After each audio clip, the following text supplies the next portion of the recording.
அஸ்ஸலாமு அலைக்கும் வரஹ்மத்துல்லாஹி வபரகாத்துஹு. இன்று எனது K2 கான்ஃபரன்ஸின் K2 பை தாட்ஸ் ஒரு சர்வதேச சிந்தனையை நாங்கள் இலங்கையிலிருந்து உருவாக்கின்றோம். நான் வெலிகமையிலிருந்து பின்னணியில் இருந்து தற்போது புத்தளத்தில் வசிக்கின்றேன்.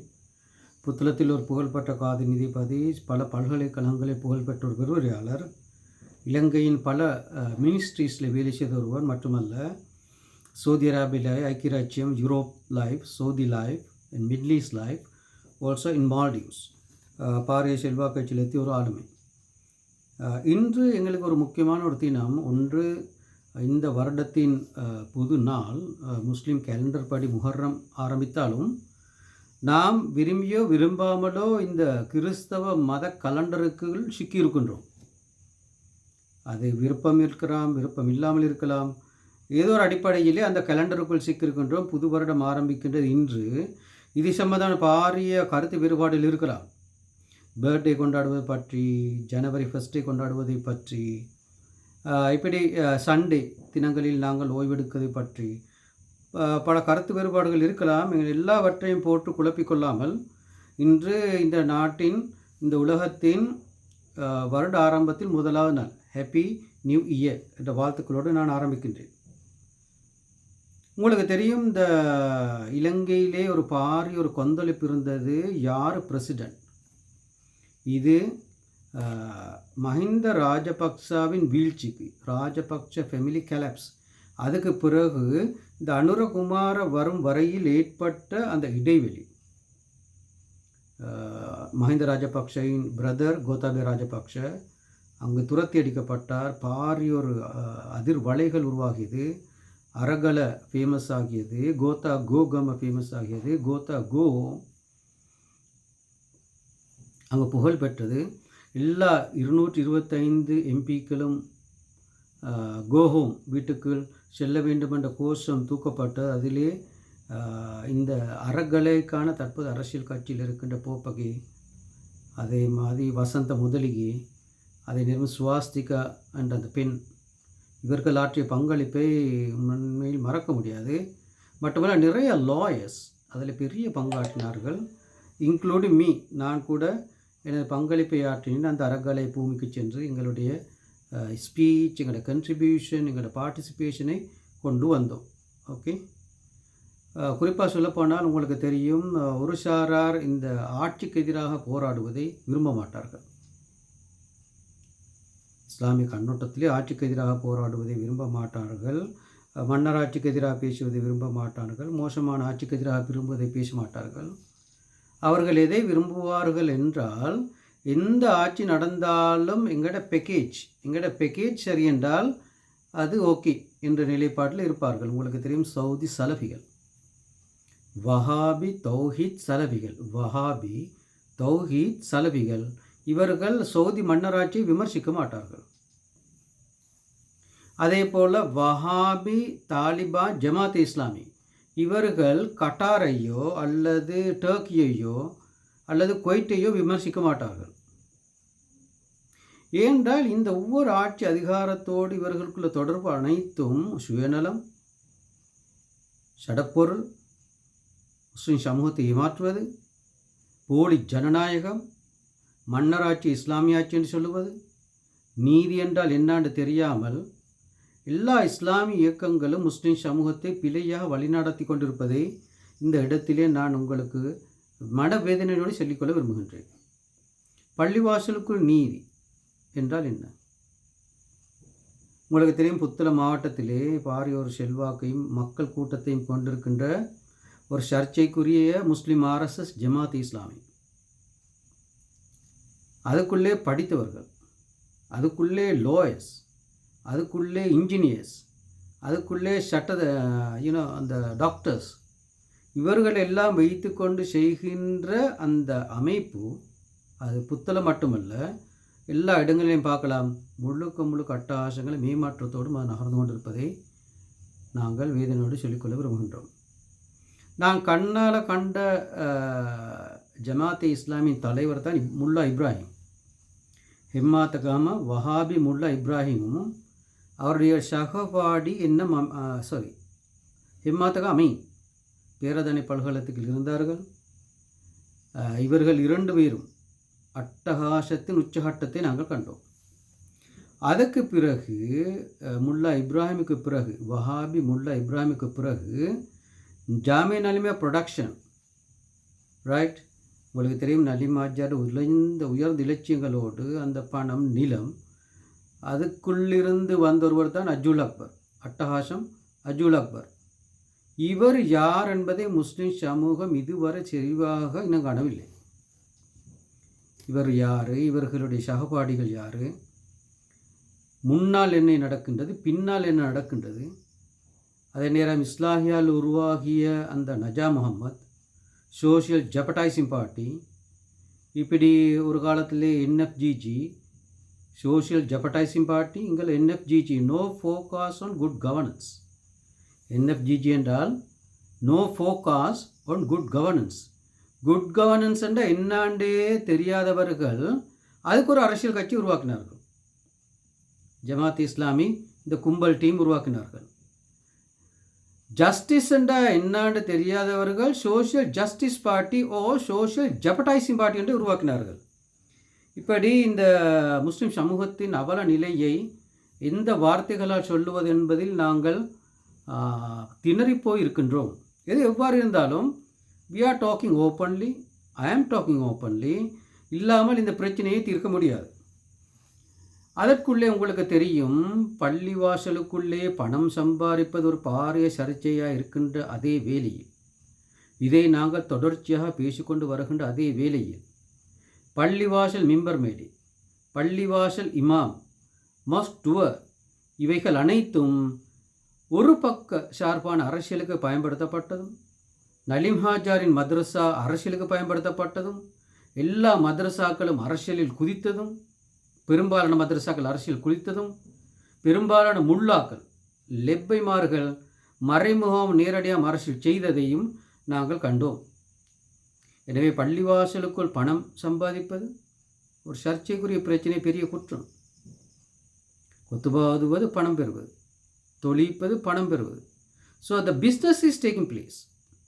அங்கே ஒரு வியாபாரம் நடைபெறுகின்றது. மட்டுமல்ல, கொத்துபா மேடை அரசியலுக்கு பயன்படுத்தப்பட்டது, பள்ளிவாசல் டூர் அரசியலுக்கு பயன்படுத்தப்பட்டது, மദ്രസാக்கள் அரசியலுக்கு பயன்படுத்தப்பட்டது. எனவே வியாபாரத்துக்கும் அரசியலுக்கும் பள்ளிவாசலும் மிம்பர் மேடைகளும் பாடசாலைகளும் பயன்படுத்தப்பட்டதை இங்கு குறிப்பிடாமல் இருக்க முடியாது. பல விடயங்கள் அடுக்கிக்கொண்டே போகலாம். நேற்றோடு ஒரு வருடம் முடிவடைந்தது, 2024. இன்று அடுத்த வருடத்துக்கான நகர்வு முதல் படி ஆரம்பிக்கப்பட்டது 2025. எனவே இன்று அனுரகுமார திசாநாயக்க ஆற்றிய உரை பாரிய ஒரு கவனத்தை ஏற்றது. த பெஸ்ட் ஸ்பீச், அந்த பேச்சு நடைகளும் ஒன்றுக்கொன்று முரண் இல்லாமல், எந்த பேப்பர் நோட்டும் இல்லாமல் அழகாக அந்த சிங்கள அழகிய வசன நடைகள் வருவதும், அந்த ஆடியன்ஸ் அதை அழகாக ரசிப்பதையும், ஈவன் நாங்கள் இங்கிருந்து கூட over the line on TV சேனலுக்குள்ளால் அதை அவதானிப்பதையும் இங்கு குறிப்பிடாமல் இருக்க முடியாது. Highly inspirational, motivational, thoughtful and provoking speech. உண்மையிலே நான் பாராட்டுகின்றேன். அந்த எளிமையான நடை, எளிமையான உடை, எளிமையான ஏற்பாடு. அதில் உங்களுக்கு தெரியும், எல்லா ஆட்சி அதிகாரத்திலும் 4 மத குருக்கள் இருப்பார்கள். இதுக்கு முந்தைய நடந்ததில் பார்ப்பீர்கள். முதலாவது வரிகளிலே அந்த ஃபர்ஸ்ட் லைன் ஆஃப் சீட்டிங், அதிலே பௌத்த மதகுரு இருப்பார், கிறிஸ்தவ மதகுரு இருப்பார், ஹிந்து மதகுரு இருப்பார், முஸ்லீம் மதகுரு இருப்பார். எனவே அனுரகுமாராவின் அந்த stage, the beauty of the stage, the beauty of state programs. உங்களுக்கு தெரியும், நாடாக இருக்கணும், பாராளுமன்றமாக இருக்கணும். State must be state. So அந்த மத குருக்களுக்கும் அந்த இடத்துக்கும் எந்த ஒரு அவசியம் இல்லை என்பதை அழகாக நிரூபித்து கொண்டு வருவதை நாங்கள் காணுகின்றோம். ஸோ சில விடயங்கள், அனுரகுமாராவின் அந்த நகர்வுகள் உண்மையிலேயே மிகவும் கவர்ச்சிகரமாக இருக்கின்றதை நாங்கள் இந்த இடத்திலே குறிப்பிடுகின்றோம். ஏற்கனவே அதாவது நவம்பருக்கு முன்னால் அவர் ஒரு ஜேவிபியின் தலைவர். He was a president of JVP, maybe now. He was a president, or he is a president of NPP, maybe now. But he is the head of state of Sri Lanka. இந்த நாட்டின் அதிபர் முந்தி ஒரு கட்சியின் தலைவர், தெளிவாக விளங்கிக் கொள்ளல் வேண்டும். எனவே கட்சியின் தலைவர் என்ற அமைப்புக்குள் பேசப்படுகின்ற போது அங்கு கட்சிக்கு அவர் தலைவர் என்றபடியால் அந்த கட்சியை சரிகண்டவர்கள், அந்த கட்சியில் பங்காளிகள், members, supporters and pro JVP NPP ஆதரவாளருக்கு அவர் ஒரு நல்ல ஒரு ஆளுமையாக இருக்கலாம். அவர் நீதியான ஜனநாயகம், பல சர்ச்சைகள் இருந்தாலும் இலங்கை ஜனநாயகத்திலே பல சர்ச்சைகள் இருந்தாலும், சிறுபான்மைகள் ஒதுக்கப்பட்டாலும், பெண்களுக்கான சரியான வகிவம் அங்கு பேசப்படாவிட்டாலும், இளைஞர்களுக்கான வகிவம் அங்கு சரியாக தென்படாவிட்டாலும், நடந்து முடிந்த ஜனாதிபதி தேர்தல், பாராளுமன்ற தேர்தல் அது நீதியாக நடந்ததை கருத்து வேறுபாடின்றி நாங்கள் ஏற்றுக்கொள்கின்றோம். நான் நினைக்கின்றேன் எங்களுடைய இலங்கை வரலாற்றிலே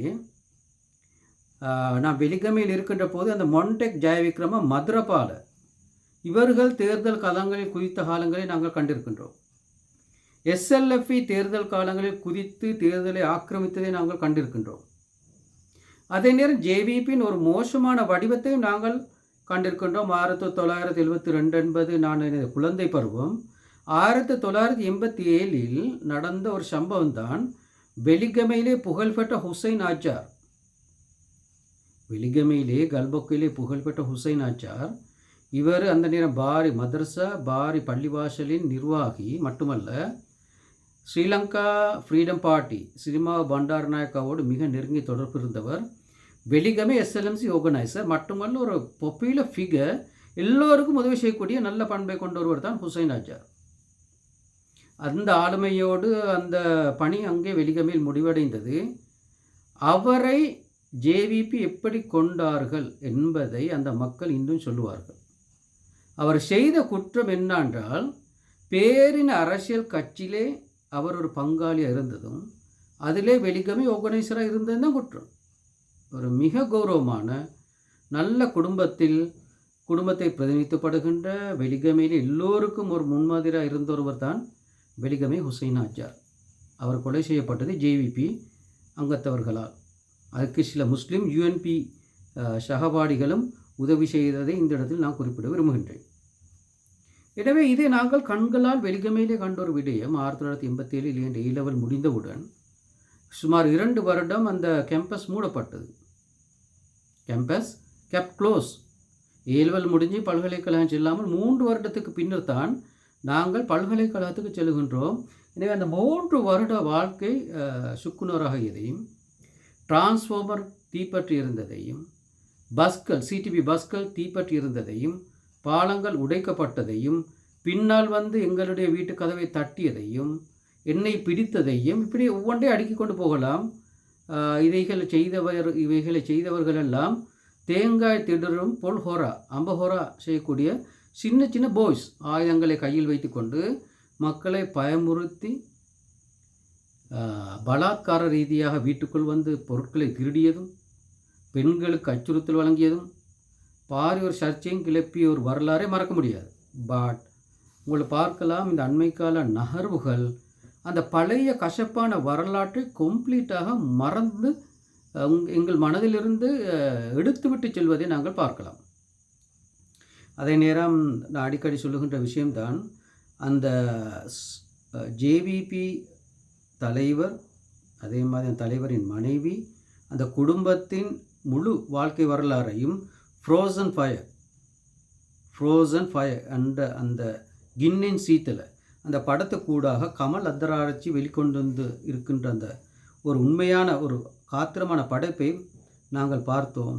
அது உண்மையிலே நடந்ததே அதே பாணியில் அது அந்த முழு பிம்பத்தையும் வெளித்தழுகின்ற ஒரு படமாக இருப்பதையும் இந்த இடத்தில் நான் குறிப்பிட்டுக் கொள்ள விரும்புகின்றேன். அது யூடியூபில் ஃப்ரீயாக பார்க்க முடியும். எனவே ஒரு கசப்பான வரலாற்றுக்கு பின்னால் ஒரு மாற்றம் வருகின்றது. ஆயுத போராட்டம் ஜனநாயக போராட்டமாக மாறுகின்றது.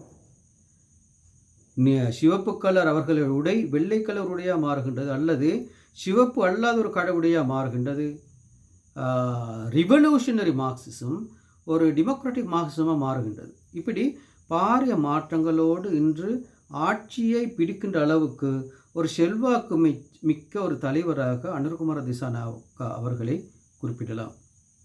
இலங்கை வரலாற்றில் மட்டுமல்ல அனுரகுமார திசாநாயக்கா வருகின்றார், உண்மையிலே உலகளாவிய அரசியல் வரலாற்றிலும் இலங்கை south Indian context, global south, அதாவது கொஞ்சம் பெரிய வார்த்தைகள் சொன்னால் குளோபல் சவுத்தில் ஒரு பெஸ்ட் பிரசிடெண்ட்டாக உண்மையிலே அங்கு ஒரு முடிவொன்றுக்கு வர முடியும் என்பதை இந்த இடத்தில் நான் குறிப்பிடுகின்றேன். Is the best president at a minimum cost.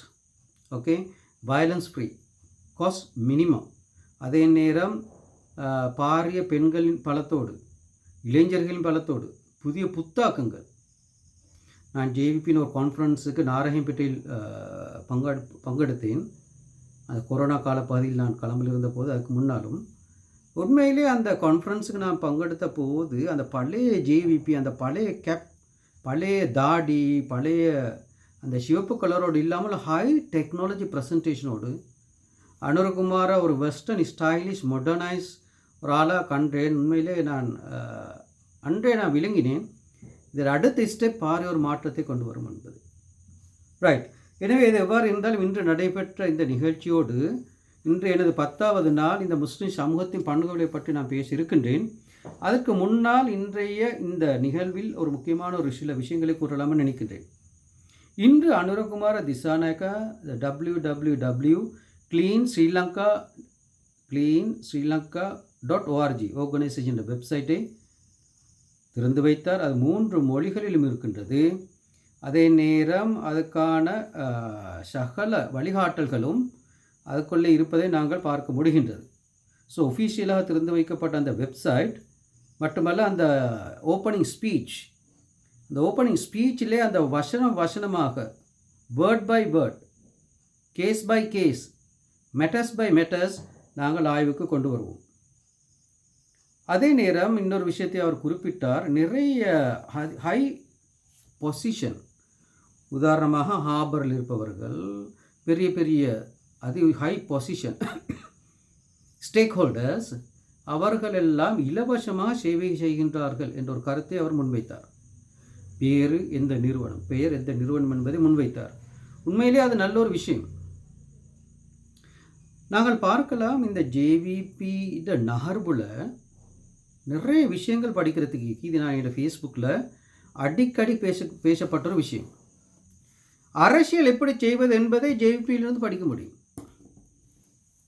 ஒரு அரசியல் எப்படி செய்வது, அந்த மார்க்சிசம் தொடர்பான, லெனினிசம் தொடர்பான, மாவோயிசம் தொடர்பான, ரோஹண விஜயவரின் வயலன்ஸ் தொடர்பான இந்த பக்கத்தை நாங்கள் எடுத்துவிட்டால், அந்த பழைய வரலாற்றிலே இருப்பதையும், ரிவல்யூஷனரி மார்க்சிசத்தையும், ரிவல்யூஷனரி மாவோயிசத்தையும் இவைகளை எடுத்துவிட்டு பார்த்தால், ஒரு இன்டலெக்சுவல் பாயிண்ட் ஆஃப் வியூ, அறிவுபூர்வம் பார்த்தால், இலங்கையிலே ஜேவிபியை பார்த்து தான் அரசியலை படிக்க வேண்டும். அல்லாமல் முஸ்லீம் காங்கிரஸை பார்த்து அரசியலை படிக்க முடியாது.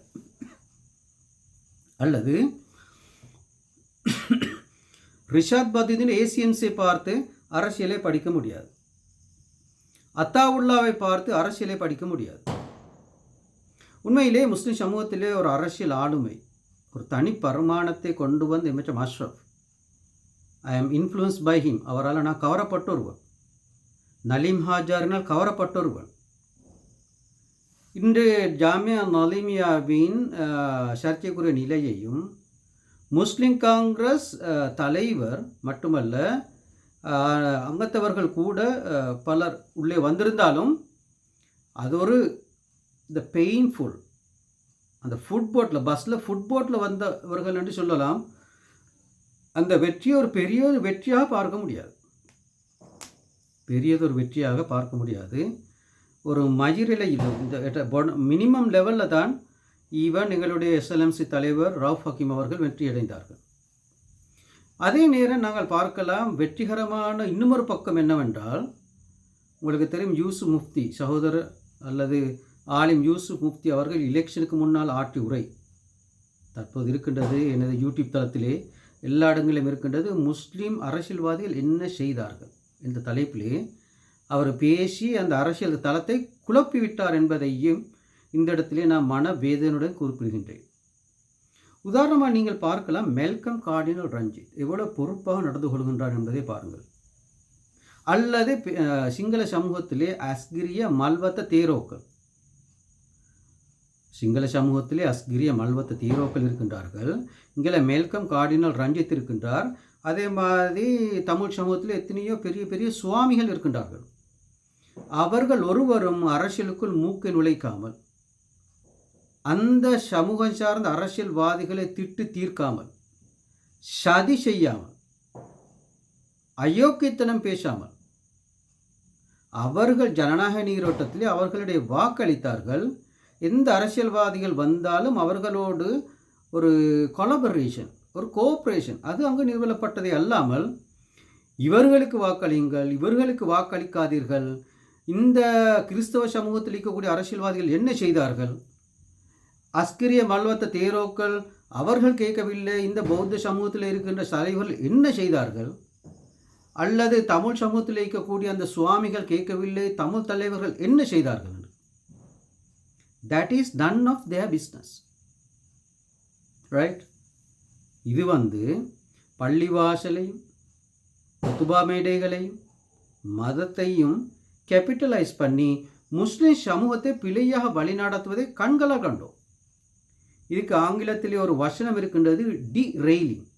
உங்களுக்கு தெரியும், தண்டவாளத்திலே கோச்சி இந்த ட்ரெயின் போகிறதும் அந்த சந்தர்ப்பத்திலே ஒரு அளவங்கை போட்டு இந்த பீலை இப்படி திருப்புவோம்.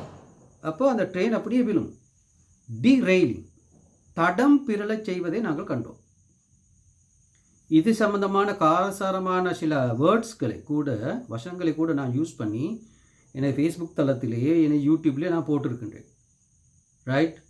ஸோ அங்கே ஒரு பெரிய ஒரு தப்பு நடந்திருப்பதையும், மற்ற மதத்தில் உள்ள மத குருக்கள் செய்யாத ஒரு அநியாயத்தையும் முஸ்லிம் சமூகத்திலே நாங்கள் கண்டதை வேதனையுடன் தெரிவித்துக் கொள்கின்றோம். இது எவ்வாறு இருந்தாலும் தற்போது முஸ்லிம் சமூக பிரதிநிதிகள் 22 பேர் இருக்கின்றார்கள். 22. இவ்வளவு முஸ்லிம் முல்லாக்களின் அநியாயத்துக்கு மேலால முஸ்லிம் முல்லாக்கள் எஸ்எல்எம்சிக்கு, ஏசிஎம்சிக்கு, அடுத்த பேரின கட்சிகளுக்கு பாரிய சதி திட்டங்களை தீட்டிய அந்த சந்தர்ப்பத்தில் மொத்தம் 22 எம்பிக்கள், அதிலே 6 பேர் என்பிபி என்றால் மெஜாரிட்டி நன் எம்பிபி, நன் ஜேவிபி. இதை இந்த முல்லாக்களின் சதிகளுக்கு மேலால் முஸ்லிம் சமூகம் வென்ற வெற்றி. அவர் ஹக்கீமுக்கு ஓட் போட வானாண்டதுக்கு அல்லது ரிஷாதுக்கு ஓட் போட வானாண்டார் என்று சொன்னால் அதை மக்கள் கேட்கவில்லை, மக்கள் வாக்களித்தார்கள். மீனிங் என்னான்னு கேட்டால், இந்த முல்லாக்கள் சொல்வதை மக்கள் கேட்பதில்லை. Simple message. ரைட்? முஸ்லிம் சமூகம் முல்லாக்கள் சொல்வதை கேட்பதில்லை. Simple and clear message. ஆனால் மெல்கம் கார்டினல் ரஞ்சித் சொன்னால் அந்த சமூகம் கேட்கும். ரைட்? அஸ்கிரிய மல்வத்த தேரோக்கள் சொன்னால் அந்த சமூகம் கேட்கும். முஸ்லிம் சமூகத்துக்குள்ளே இருக்கின்ற இந்த முஃப்திகள், முல்லாக்கள், லெப்பமார்கள், அஷைகள் இவர்கள் சொல்வதை முஸ்லிம் சமூகம் கேட்கவில்லை என்றதுக்கு விஞ்ஞானபூர்வமான 1000க்கு மேற்பட்ட எவிடன்ஸை நாங்கள் தருவோம். மட்டுமல்ல, உங்களுக்கு தெரியும், படு மோசமான அரசியல்வாதிகள் இலங்கை வரலாற்றில் வந்தார்கள். இவர்களை காப்பாற்றுவதற்கு ஜெனீவா சென்றார்கள். இந்த குழப்பவாதிகள், இந்த குழப்பவாதி முஃப்திகள், குழப்பவாதி முல்லாக்கள், குழப்பவாதி அஷைக்குகள், குழப்பவாதி லெப்பமார்கள் படு மோசமான அரசியல்வாதிகளை காப்பாற்றுவதற்கும் அவர்களுக்கு வக்காலத்து வாங்குவதற்கும் ஜெனீவா சென்றதையும் மனவேதனையோடு இங்கு குறிப்பிடுகின்றேன். So there are trouble makers in the Muslim community. Clear message. So அல்லாஹ் எங்களுடைய பொறுப்புகளை பற்றி பேசுவான். There will be a question in the day of judgment about our responsibilities. We are intellectuals. எங்களோட பொறுப்புகளை பற்றி மறுமையில் விசாரிக்கப்படும். எனவே அதையும் இந்த இடத்துல குறிப்பிட்டு விட்டு, இந்த அனுரகுமாரவின் இன்றைய இந்த ஸ்பீச்சில் எடுத்து காட்டுவதற்கு தேவையான பல விடயங்கள் இருக்கின்றது. இந்த 3 ஸ்பீச்சையும் நான் முஸ்லிம் சமூகத்துக்கு முன்னால் கொண்டு வருகின்றேன். ஒன்று, ஜனாதிபதியாகினவுடன் ஆட்சி உரை. First, very good speech. பாராளுமன்றத்தில் சிம்மாசன பேச்சு, the throne speech, the best speech. அதில் அவர் சொன்னது தான், முஸ்லிம் மந்தவாதிகளை தூக்கி எறிவோம், தலை தூக்க விடமாட்டோம். ஒரு பாராளுமன்றத்திலே அதிமேத்தகு ஜனாதிபதி, உலக வரலாற்றிலே வந்த சக்திமிக்க ஒரு ஆளுமை மிக்க ஜனாதிபதி, லெப்டிஸ்ட் ஜனாதிபதி, நீதியாக தெரிவு செய்யப்பட்ட ஒரு ஜனாதிபதி, பாரிய வெற்றிகளை சுமந்து வந்த இலங்கை வரலாற்றில் வந்த ஒரு ஜனாதிபதி, பாராளுமன்றத்தின், இந்த நாட்டின் அதி உயர் பாராளுமன்ற பீடத்திலிருந்து, அந்த கதிரையிலிருந்து சிம்மாசன பேச்சிலே சொல்லப்பட்ட விடயம்தான், அந்தவாதி ஹமாராய், அந்தவாதி முடிவடைகின்றது, தலை தூக்க விடமாட்டோம். அதே நேரம் மறைமுகமாக இன்று கூட இதைத்தான் அவர் அங்கே அடிப்படையாக சொல்லுகின்றால், clean Sri Lanka. So head of state, நாட்டின் அதிபர் தெளிவாக இருக்கின்றார். நாட்டின் அதிபர் அந்த அந்தவாதிகளை முறியடிக்க வேண்டும் என்பதில் தெளிவாக இருக்கின்றார். அதே போல அறிஞர்கள் தெளிவாக இருக்கின்றார்கள், அதிபர் தெளிவாக இருக்கின்றார், பல்கலைக்கழக அறிஞர்கள் தெளிவாக இருக்கின்றார்கள். So we are moving. எனவே அந்த 3 பேச்சையும் நான் உங்களுக்கு முன்னால் கொண்டு வருகின்றேன். இன்று எனது இந்த பேச்சுக்கு முன்னாலே நான் உங்களுக்கு முஸ்லிம் சமூகம் பெற்றிருக்க வேண்டிய பண்புகளை பற்றி பேசலாம்னு நினைக்கின்றேன். உங்களுக்கு தெரியும், நாங்கள் அரசியல் மட்டும் பேசுபவர்கள் அல்ல. அனுரகுமாரவின் வெற்றிக்கு மெயின் காரணம், த சென்ட்ரல் ஃபவுண்டேஷன், எல்லா அரசியல்வாதிகளையும் ஆக்கப்பூர்வமாக விமர்சித்தார். ரைட்? யூஎன்பி இப்படி இருக்கின்றது, எஸ்எல்எஃப் இப்படி இருக்கின்றது, சஜித் பிரேமதாஸ் இப்படி இருக்கின்றார், ரணில் விக்ரமசிங்கே பேரை சொல்கின்றார். பேரு அரசியல் கட்சி, பேரு அந்த குடும்பம், காரசாரமாக விமர்சனம், விஞ்ஞானபூர்வமாக முன்வைக்கப்பட்டது. மக்கள் அதை ஏற்றுக்கொண்டார்கள். அந்த விமர்சனங்களை ஏற்றுக்கொண்டார்கள். இவர்களுக்கு கொடுத்து பார்ப்போம் என்ற அந்த நிலைப்பாட்டுக்கு வந்தார்கள்.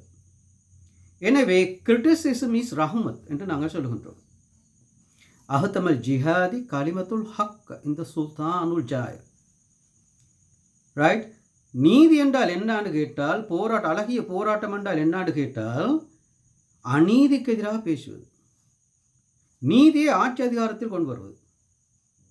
ஆட்சி அதிகாரர் மோசம் என்றால் ஆட்சி அதிகாருக்கு விளங்குகின்ற பாஷையில் அறிவுபூர்வமாக, ஆக்கப்பூர்வமாக, ஆயுதம் தூக்காமல், நான் வயலன்ஸ், அரசியல் ரீதியாக பேசுவது தான் அந்த அழகிய போராட்டம். எனவே ஒரு நாட்டிலே ஆயுதம் தூக்குவது என்பதை நாங்கள் அடிப்படையாக வெறுக்கின்றோம். இலங்கை வரலாற்றிலே ஜேவிபி ஆயுதம் தூக்கி இருக்கின்றது. அதே போல் எல்டிடி ஆயுதம் தூக்கி இருக்கின்றது. ஒரு முஸ்லிம் சமூகத்தை பிரதிநிதித்துவப்படுத்தாத இந்த பாஸ்து பிரகாரே அதில் சம்மந்தப்பட்ட பட்டும் மோசமான முல்லா ஜஹ்ரா. உண்மையிலே நான் இந்த சம்பவத்தை சவுதி அரேபியாவில் இருக்கின்ற போது, அந்த அட்டாக் நடந்த நேரம் நான் சவுதி அரேபியாவில் இருந்தேன். அதுக்கு பிறகுதான் இந்த ஜஹ்ரான் என்பதை யூடியூபில் நான் தேட ஆரம்பித்தேன். அந்த சிறுபான்மை சமூகத்துக்கு கொடுக்கின்ற விளக்கம், ஒரு முஸ்லிம் அல்லாத நாட்டில் இருப்பது தொடர்பான குர்ஆன் ஹதீஸுக்குள்ளால் வழங்குகின்ற விளக்கம், the utter fake and failure corrupt ideas. எங்கிருந்து அது வந்தது என்பதை என்னால் ஊகிக்க முடியாத அளவுக்கு நான் திணறி போனேன். இந்த வசனம் எங்கிருந்து வந்தது, இந்த எக்ஸ்பிளனேஷன் எங்கிருந்து வந்தது என்பதை இந்த இடத்திலே கூறாமல் நான் தெளிவாக சொல்லுகின்றேன். முஸ்லிம் சமூகத்தின் ஒரு படு மோசமான ஒரு வெளிப்பாடே அந்த நிகழ்வு என்பதையும், மദ്രസാக்களின் படு மோசமான ஒரு வெளிப்பாடே ஜஹ்ரான் என்பதையும், இந்த ஜஹ்ரான் படித்தவர்களை நாசமாக்குகின்றான். அந்த இப்ராஹிமின் 2 குழந்தைகள், ஒரு முல்லா ஆஃப் மദ്രസാவின் ஒரு முல்லா படித்தவர்களை நாசமாக்குகின்றார். த பெஸ்ட் எவிடன்ஸ் அங்கே இருக்குது என்பதை நீங்கள் பார்க்கலாம். இதே போல தான் உங்களுக்கு தெரியும் ஜமாத் இஸ்லாமிக்குள் நடக்கின்ற அட்டகாசங்கள். ரைட்? ஆயுதம் தூக்குவதை விட ஆபத்தான விஷயங்கள் இந்த அஜ்ஜுல் அக்பரின் அட்டகாசம் நடைபெற்று கொண்டிருப்பதை நாங்கள் அழகாக முன்வைப்போம். எனவே ஒரு முஸ்லீம் சிறிய வெரி ஒரு இன்சிக்னிஃபிகண்ட் குரூப் ஆயுதம் தூக்கியதை நாங்கள் அவர்கள் ஆட்சிக்கு எதிராக ஆயுதம் தூக்கவில்லை, ஆனால் ஏதோ ஒரு மாற்று மதத்தவர்களுக்கு ஆயுதம் தூக்கினார்கள். அது முஸ்லீம் சமூகத்தின் ஒரு பகுதி அல்ல. They are not a part of Muslim community. ஆனால் எல்டிடி தமிழ் சமூகம் சார்பாக இருந்து ஆட்சி அதிகாரத்துக்கு ஆயுதம் தூக்கியது வன்மையாக கண்டிக்கின்றோம். அதே போல நீங்கள் பார்க்கலாம், தென் மாகாணத்திலே ஜேவிபி ஆட்சிக்கு எதிராக ஆயுதம் தூக்கியது வன்மையாக நாம் கண்டிக்கின்றோம். இந்த நாட்டை நல்ல நாடாக்குவதற்கு அறிவு ரீதியான போராட்டமே தேவைப்படுவதே அல்லாமல் ஆயுத போராட்டம் அல்ல. We need intellectual struggle, dialogue, discussions, debate live in national TVs, 3D dialogue discussion debates live national TV channels மக்கள் பார்க்கணும். இந்த இன்டலெக்சுவல் ஸ்ட்ரகிள்ஸ் தான் இந்த இலங்கையிலே மாற்றத்தை கொண்டு வரும்.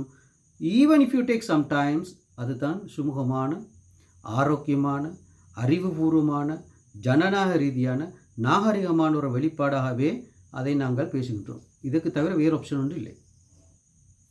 எனவே அந்த அறகலை கோல்பேஸ் அறகலைவில் நான் பங்கு பெற்றிய போது நான் அங்கு தெளிவாக ஒரு விஷயத்தை அந்த ஏற்பாட்டாளருக்கு சொன்னேன். இந்த போராட்டத்தில் நீங்கள் வெற்றி பெற்றாலே நீங்கள் தோல்வி அடைவீர்கள். ஏனென்றால் கோத்தாவை விட மோசமான ஒருவர் வர வாய்ப்பு இருக்கின்றது. அது நடந்தேறியதை நீங்கள் பார்த்திருப்பீர்கள். எனவே இந்த கோத்தா கோஹோம், ரணில் கோஹோம் இவைகளல்ல பிரச்சனைக்கு தீர்வு. உண்மையான முதலாளி சிந்தனையில் என்ன பிரச்சனைகள் இருக்கின்றது, ஜனநாயக சிந்தனையில் என்ன பிரச்சனை இருக்கின்றது, ஆட்சி அதிகாரம் என்ற இயந்திரத்தில் என்ன பிரச்சனை இருக்கின்றது, எந்த அளவு தூரம் இனவாதம், குடும்பவாதம், அரச சொத்துக்களை சூறையாடுதல் இவ்வாறு புறையோடி போயிருக்கின்றது.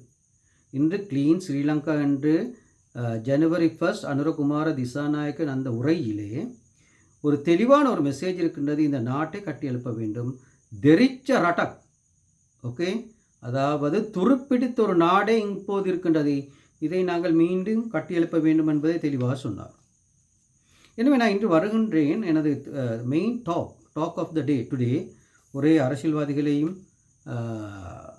அரசியல் தளங்களையும் பேசிக்கொண்டிருக்காமல் just let us take Muslim உலகத்தின் இன்றைய நிலையும் முஸ்லீம் சமூகத்தின் பண்புகளை பற்றி இன்று பேசி இன்று எனது நிகழ்ச்சியை முடிக்கலாம் நினைக்கின்றேன். சுமார் ஒரு 8 நிமிடங்களே எனக்கு இந்த நிகழ்ச்சியை கண்டினியூ பண்ண முடியும். பட் டுமாரோ பின்னால் உள்ள பகுதிகளை நாங்கள் பார்க்கலாம். ஒரு வருடம் கழிந்து விட்டது. முஸ்லீம் உலகம் பட்டு தோல்வி அடைந்தது. ஹசீனா மோட்டியின் மடியில் வந்து விழுந்தார். ஹசீனாவும் மோட்டியும் எடுத்த ஒரு பிக்சர் என்னிடம் இருக்கின்றது. நான் அது ஒரு கட்டத்தில் முடியும் என்று காட்டுகின்றேன். இந்த பின்னால் அனிமேஷன் வருவதற்கு கொஞ்சம் டைம் எடுக்கும் என்றால் எனது அந்த மாடரேட்டர்ஸ் தே ஆர் பிஸி. என் மகன் கூட மிச்சம் அலுவலக ஹீஸ் இன் டிஃப்ரெண்ட் ஜாப்ஸ்.